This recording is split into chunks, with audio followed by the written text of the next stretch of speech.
In 1958, Mao launched his most ambitious campaign to date, the Great Leap Forward. His goal was to make China the industrial equal of Western nations in just 15 years. His method was to mobilize the entire country to work day and night by promising a better future.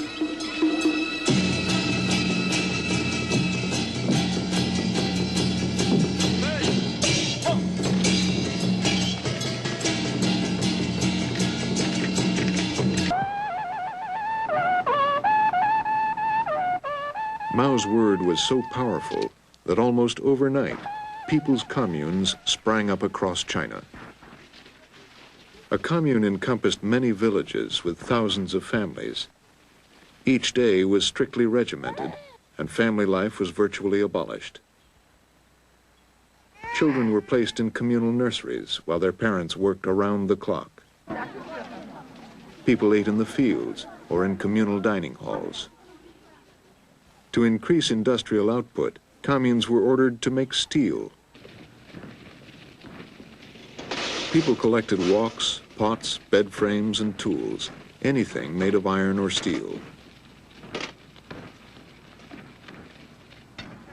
They built small furnaces to melt them. The biggest challenge was to keep the furnaces fueled. At night, you could see many furnaces along the railroad. Fire shot out of the furnaces. But the steel people made was useless. People were unhappy, but nobody dared say anything. The result was that everything made of iron and steel was taken from every family and was made useless. While the government called on everyone to make steel, they also wanted to increase farm output. How could we increase the grain harvest? People said that if you did close planting and used more fertilizer, you would definitely increase output. During the Great Leap Forward, we believed miracles could happen. There was a saying, "The corn will grow higher the more you desire." Communes and schools reported their wonderful news to the party.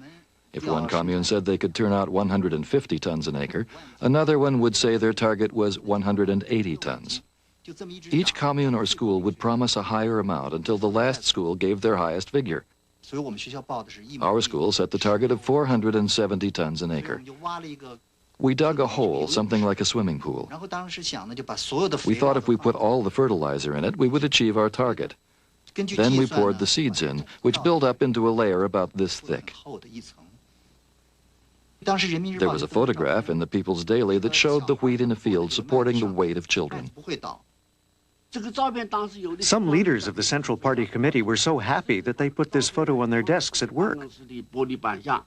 Most people believed it. We were surprised to see that photo and wondered how it could be possible. But because we were city people, we couldn't be sure it was a fake. After the anti-rightist campaign, few dared to ask questions. Later, I learned it was all fake. The peasants were putting on a show for us. They moved grain from other places and put it all in one field. It was all a show for Mao. Under pressure to produce more, to launch satellites to heaven, as it was called, party officials inflated production figures.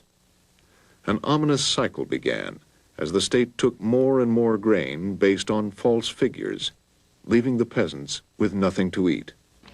By the summer of 1959, the leaders knew the Great Leap Forward was going badly wrong.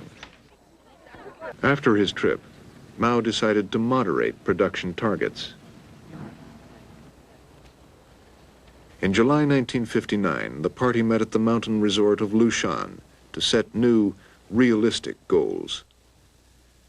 Minister of Defense Peng Dehuai, the hero of the Korean War, was one of Mao's oldest revolutionary comrades.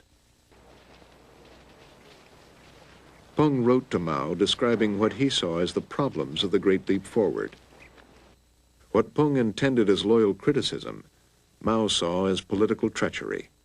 Zhou Enlai and Liu Shaoqi agreed with Peng, but even they did not dare speak out. As a result, production goals were not cut.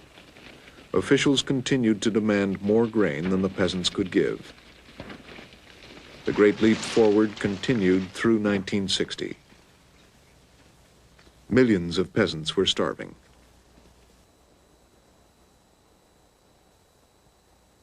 The famine was very severe and widespread, but newspapers did not report it at all. People only knew that their local area was suffering. To keep the news from spreading, peasants were not allowed to leave their areas, even to beg. The famine lasted 3 years. An estimated 30 million people died. Mao's revolution, fought to give the Chinese people a better life, had helped create the largest famine in history.